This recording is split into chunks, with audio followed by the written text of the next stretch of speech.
Sitting here meditating, I noticed that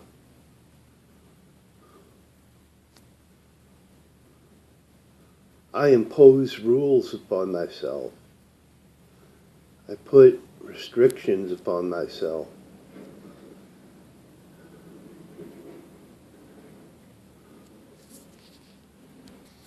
I tell myself this is the right way, this is the wrong way. I must sit this way. I must breathe this way, not that way.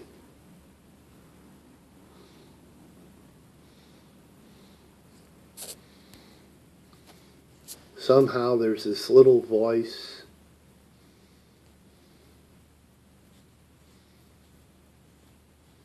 in the background that chatters. It doesn't know stillness. It doesn't know oneness.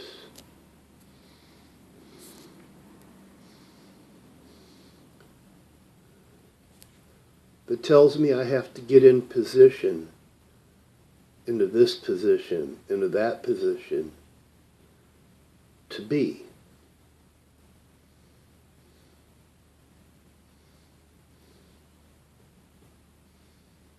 As if there is a position to be. What folly, though, that is. For being does not come out of position. Positions come out of being.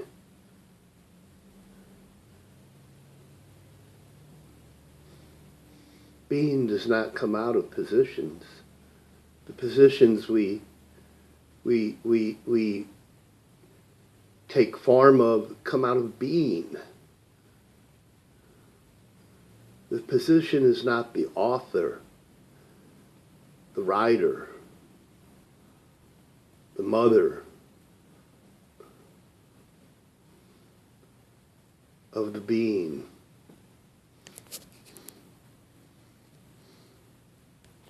But how we seem to long to take form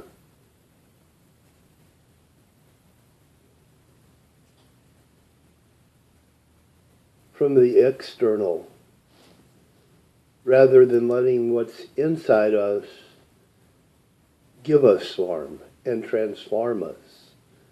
How we look to conform the world around us to fit our idea.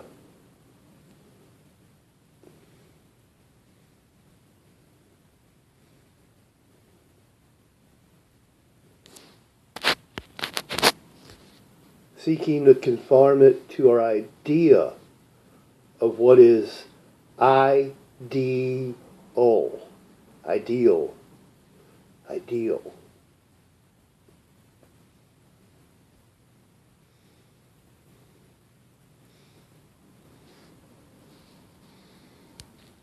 In our ideologies,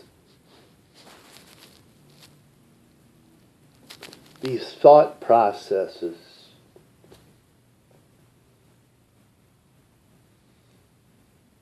seek to process the world.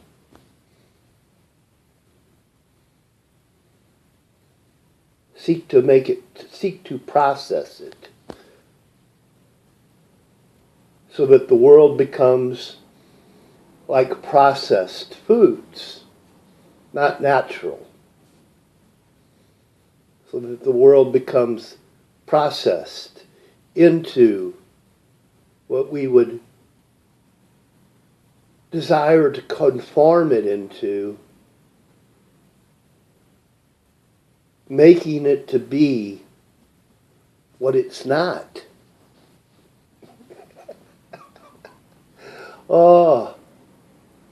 Making it to be what it's not.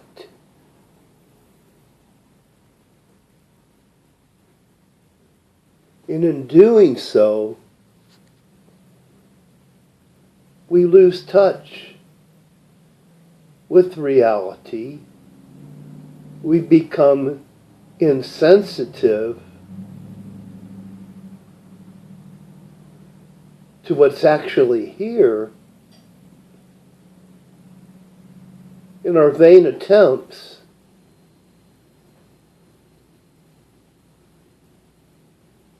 to change it.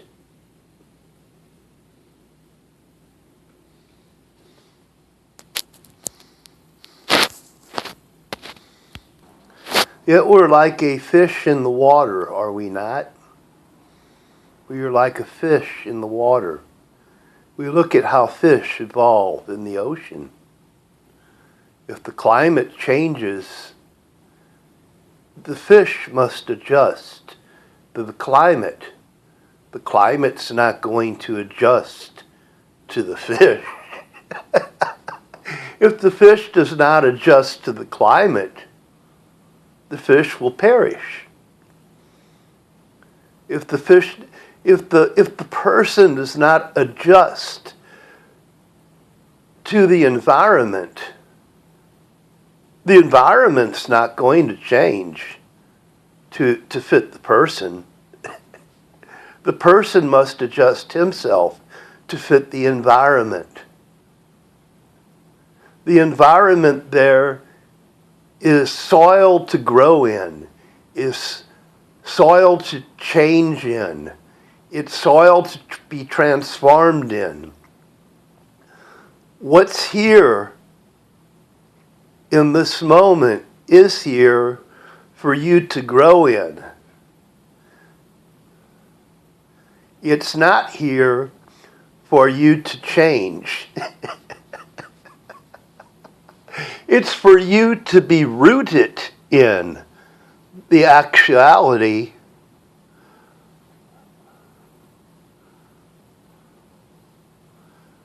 of what's here.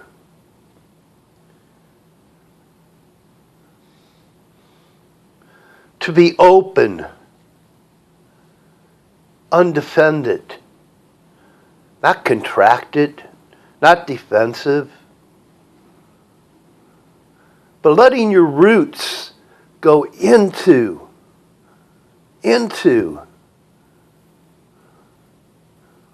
the soil, deeply, letting your presence make its way into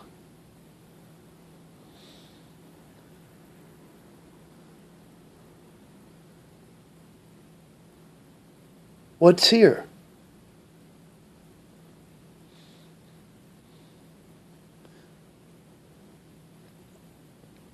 And it's your presence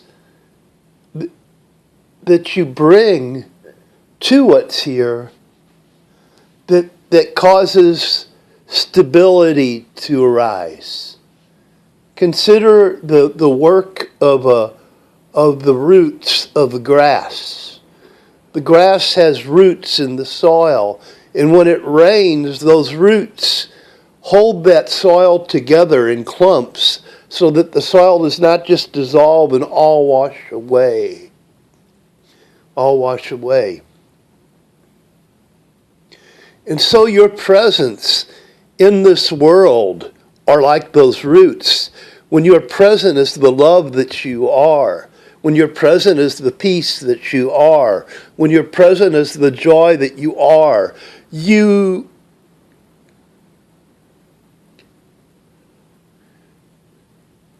nourish the stability of the environment that you're in.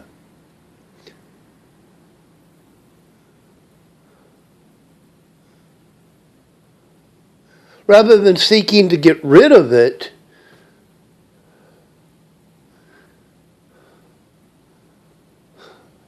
you nourish it.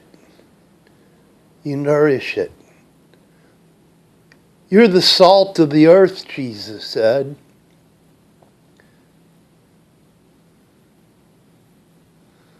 And the salt is there to keep the process of decay at bay, to preserve,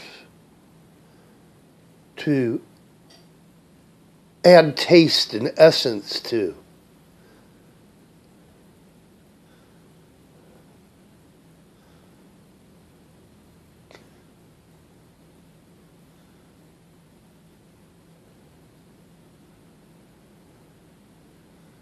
to add taste and essence to the environment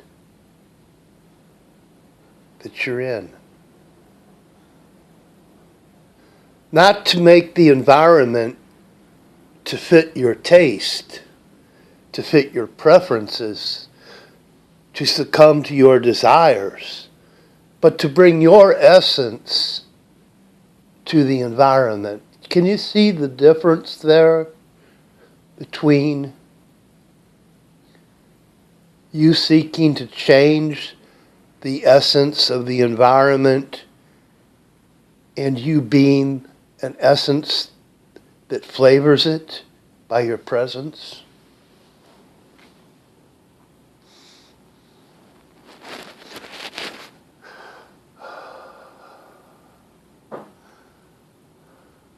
And so you find your purpose in just being, not in doing, not in seeking.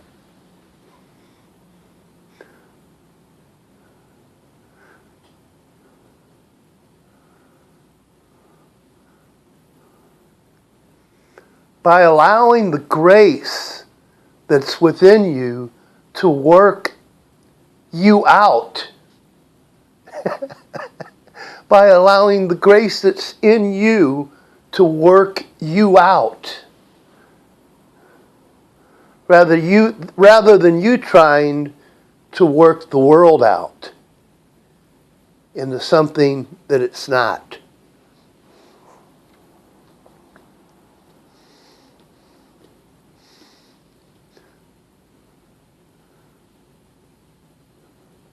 We find our purpose in letting the grace inside us work us out. It's not by works we do. It's not by works we do. We're not saved by works. We're not saved by labor. We're not saved by effort.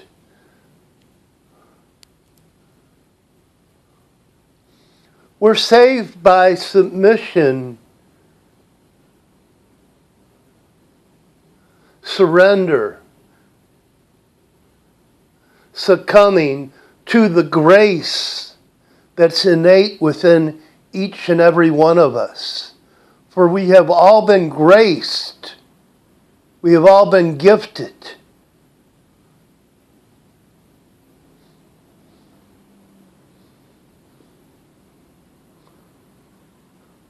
with being itself.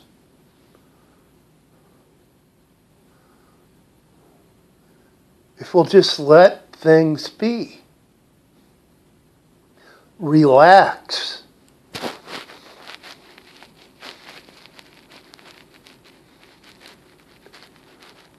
Relax into what's here. You don't have to fight it. It's all right. All of it. All of it's right. All things work together for the good.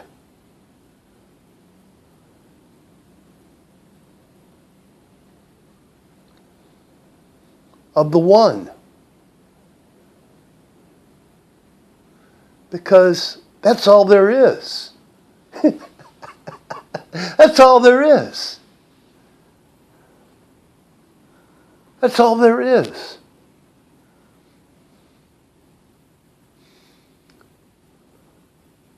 That's all there is. All things work together for the good.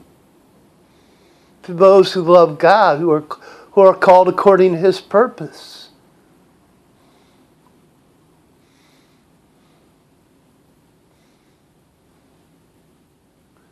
Called into being. Called into being. Called into being. He said, and it was. You've been called into being. Loving, peaceful, joyful, in sync, in time, right, in flow with life. You've been called to be that.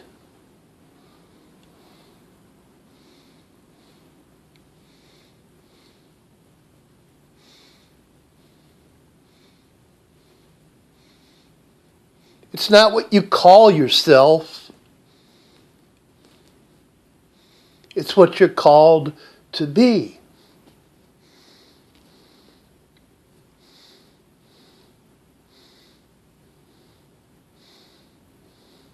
What you call yourself is not what you're called to just simply be.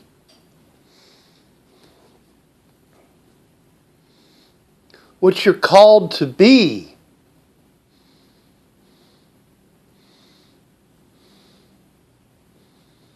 is nameless,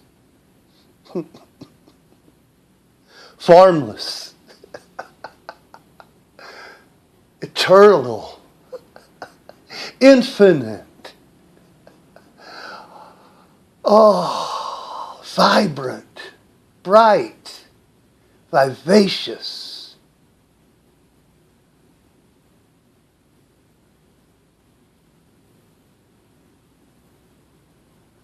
Drop all the names, drop all the tags, drop all the name tags.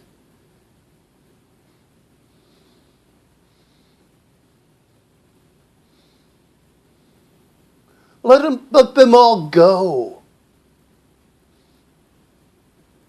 Be like Melchizedek was in the Bible, without origin, without a coming, without a going, without a beginning or ending.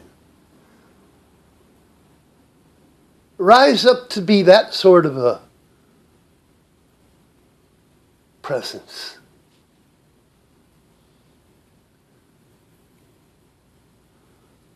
Living in the mystery.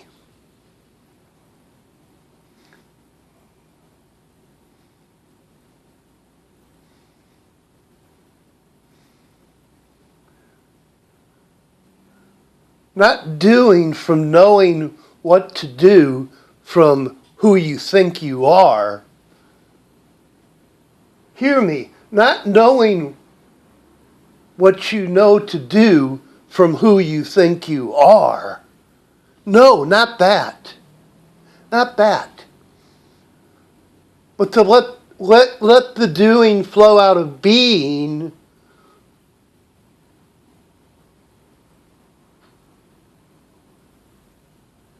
as it is.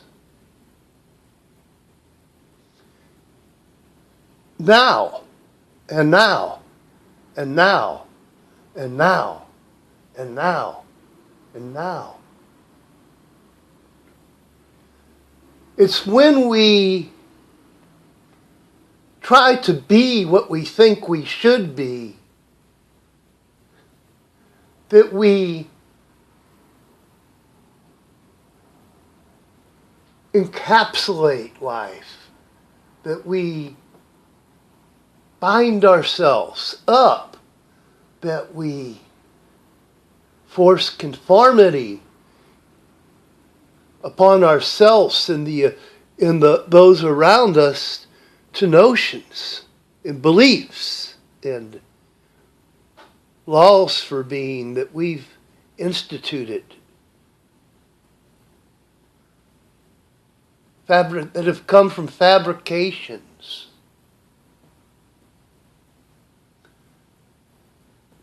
Mental fabrications. Rationalizations.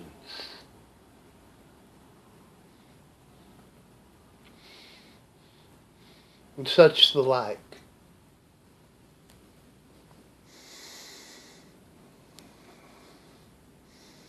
Such the like.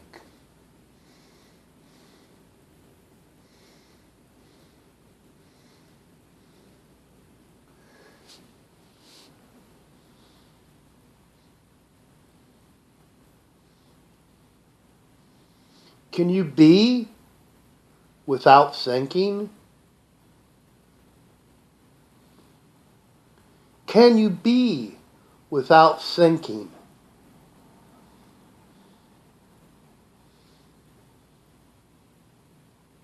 can you be without thinking that you are this, that, here, there, worthy, unworthy, white, black, light, dark, ad infinitum? Can you simply be without thinking that you are?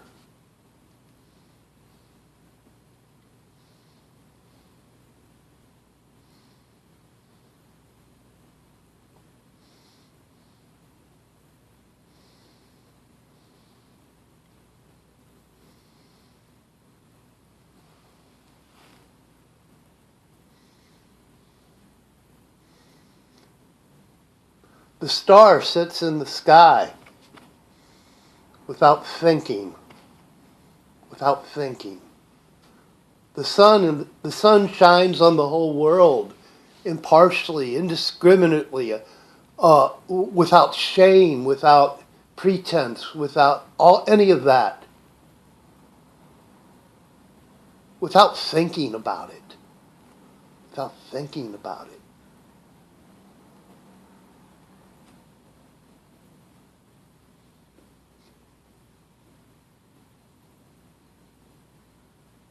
It's effortless. Effortless.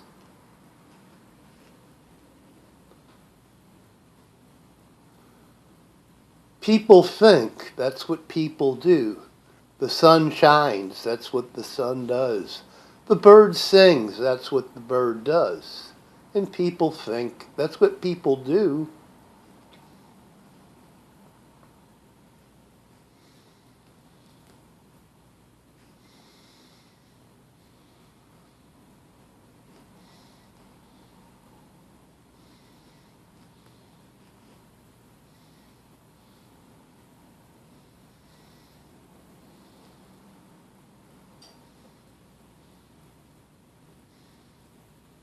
But the song doesn't sing the bird.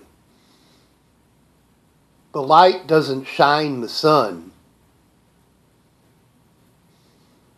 The sky doesn't set the star.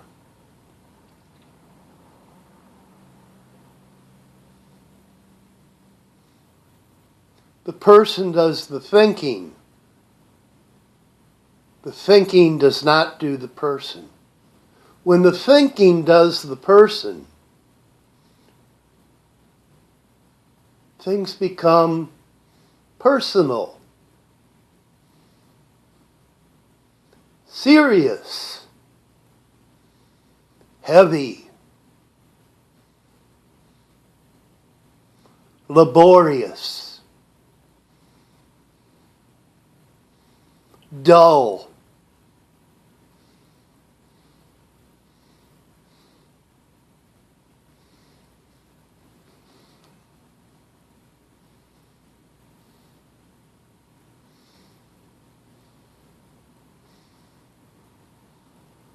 Thinking that does the person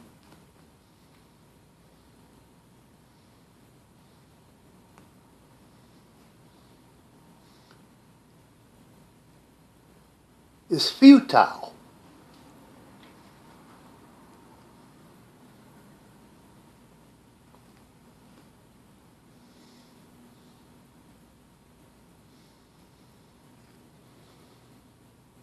But that's our dilemma, isn't it?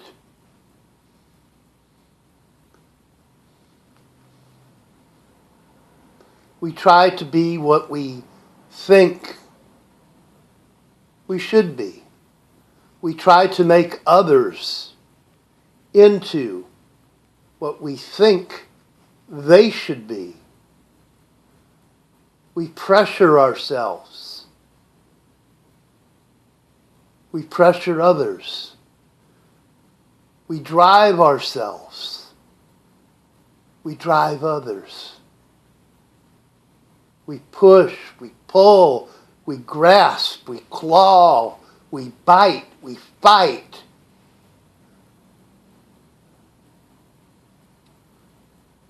To try to get the world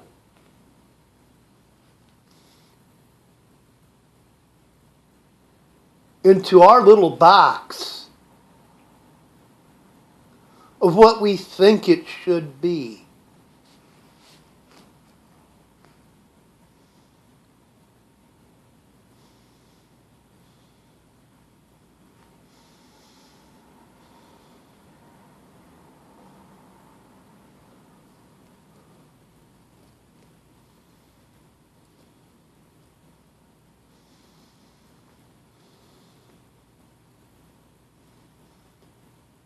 And it's futile.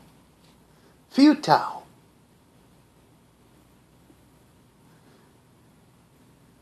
It's as efficient. It is as efficient as trying to divide the ocean with a sword, chopping it in half. Because it's the nature of the world, just like water, to come back together into one body. So we try to slice and dice and carve the world into what we think it should be like.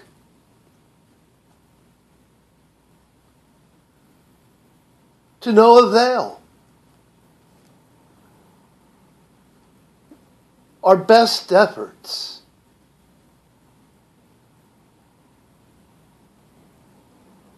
cannot hold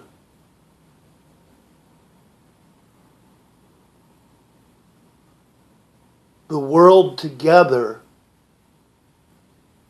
as we think it should be.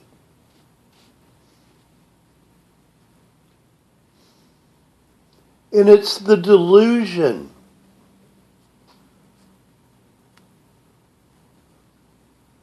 that our best efforts can hold the world together as we think it should be, that brings us to try to manage life itself rather than letting life be the manager.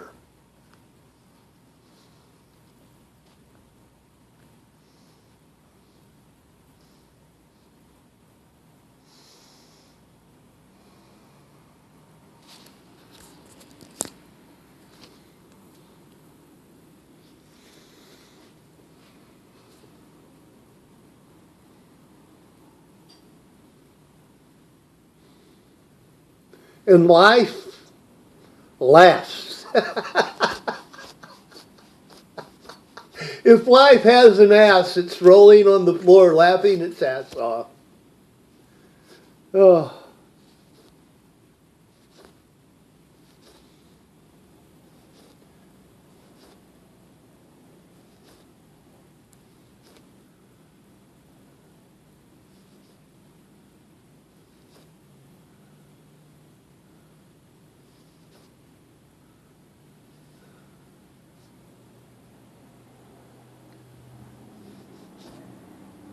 And when we awaken to the futility of trying to manage life, we laugh. When we awaken to the futility of trying to manage life, rather than live in the mystery and let God's plans unfold, rather than trying to fold them into our own blueprints for a world that is righteous.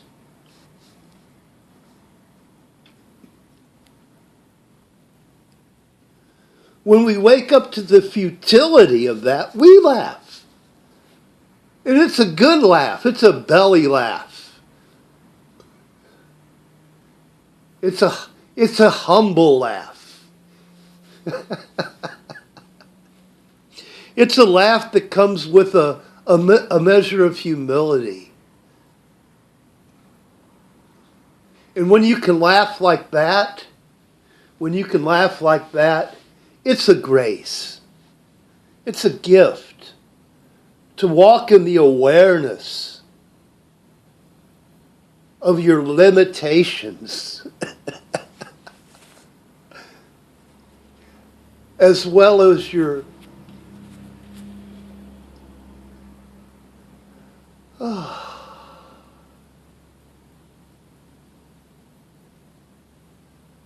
infinite essence.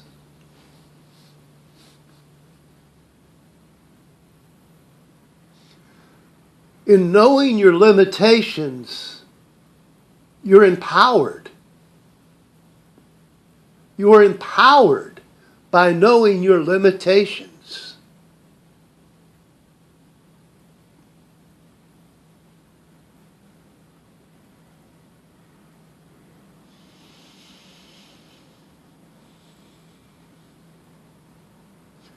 Because when you know your limitations, you don't try to go beyond them. You don't try to do what you are powerless to do. And not trying to do what you are powerless to do, you do not wear yourself out before your time.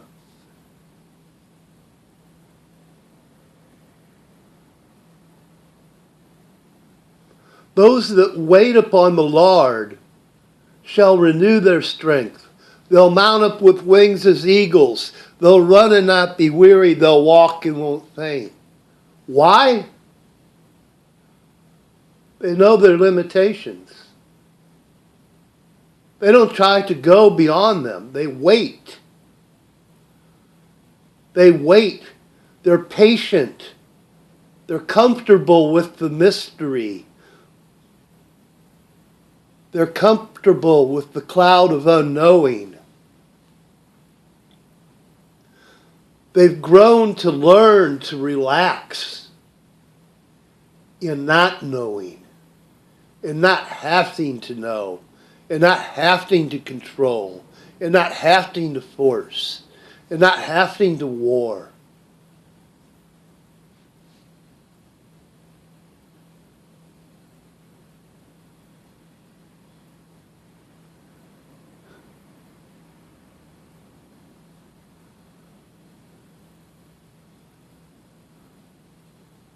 And they become a blessing.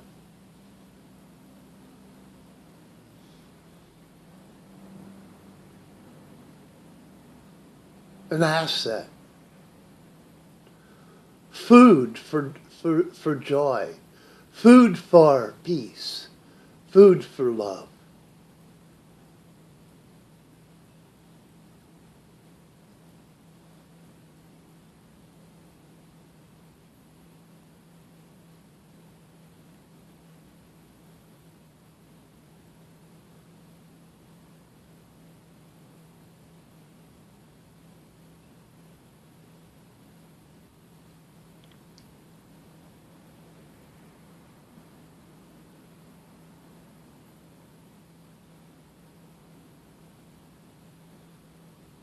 Oh, yeah. Food.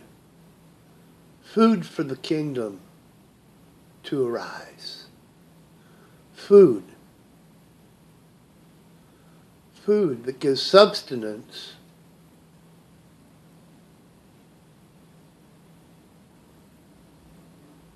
gives nourishment to what is.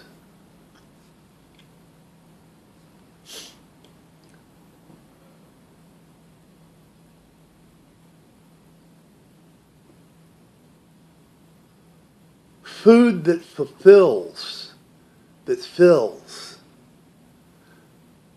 Bread that one eats and doesn't get hungry again. The wine that one drinks and doesn't get thirsty again.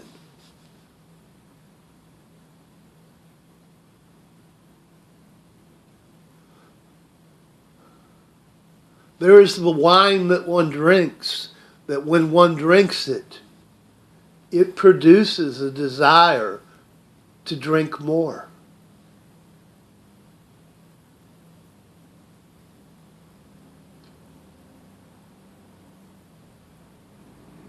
And there's the wine that one drinks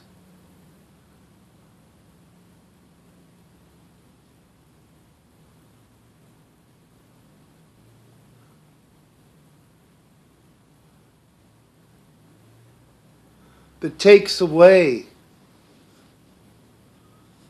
the desire to drink, that sets one free from being driven.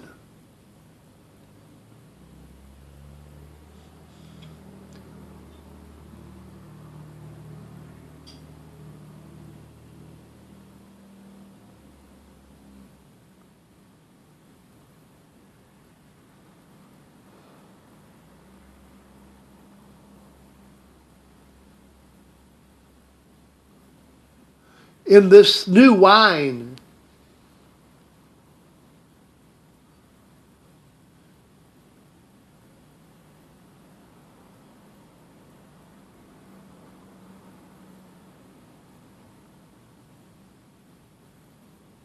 is put in new wineskins, so that when it ferments and it expands, the skin can stretch. Old wineskins made of notions and beliefs of what life is don't have the capacity, the capability to stretch with the new wine.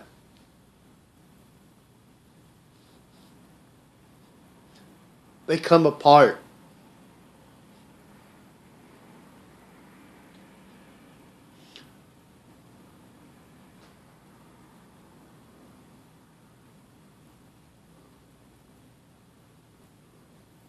Old wineskins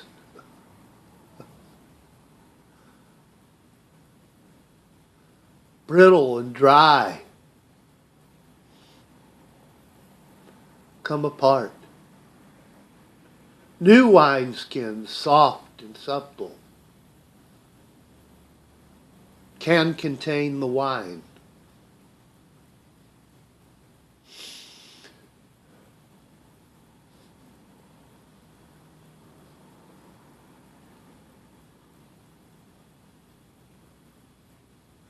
And there is this awe, there is this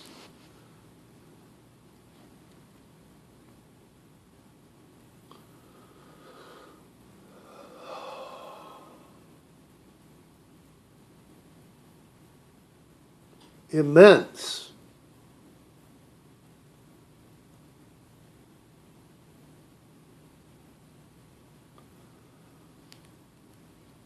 immenseness that I can't even put a word to, that goes beyond all conceptions of power, that goes beyond all conceptions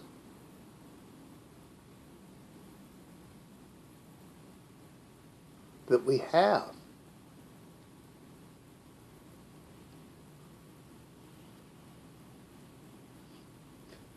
That just blow apart our when it's realized, it just blows apart our world. It really does. It just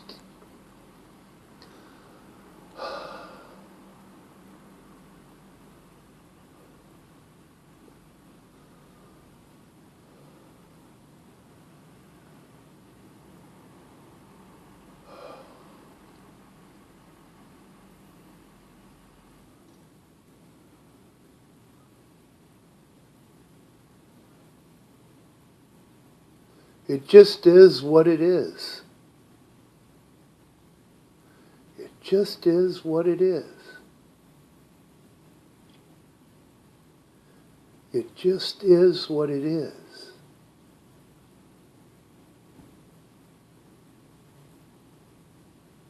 It's what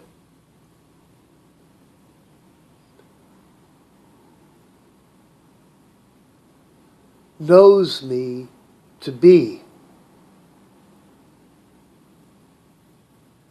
It's not what I know it to be, but it's what knows me to be.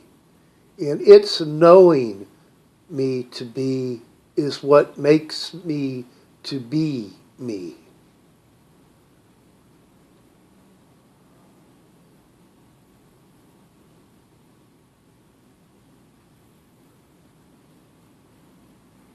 It isn't what I think I am. It isn't what I think it is. It's what it knows me to be that I am.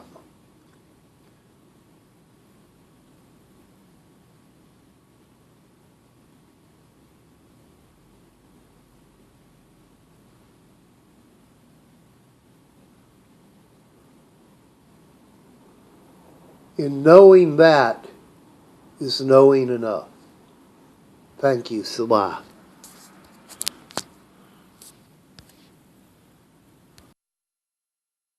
This concludes today's session of One Breath. May all beings be peaceful. May all beings be happy. May all beings be safe. May all beings awaken to the light of their true nature. May all beings be free. To listen to past episodes or view our schedule, please visit our website at www.tinyurl.com/littlephil. Godspeed.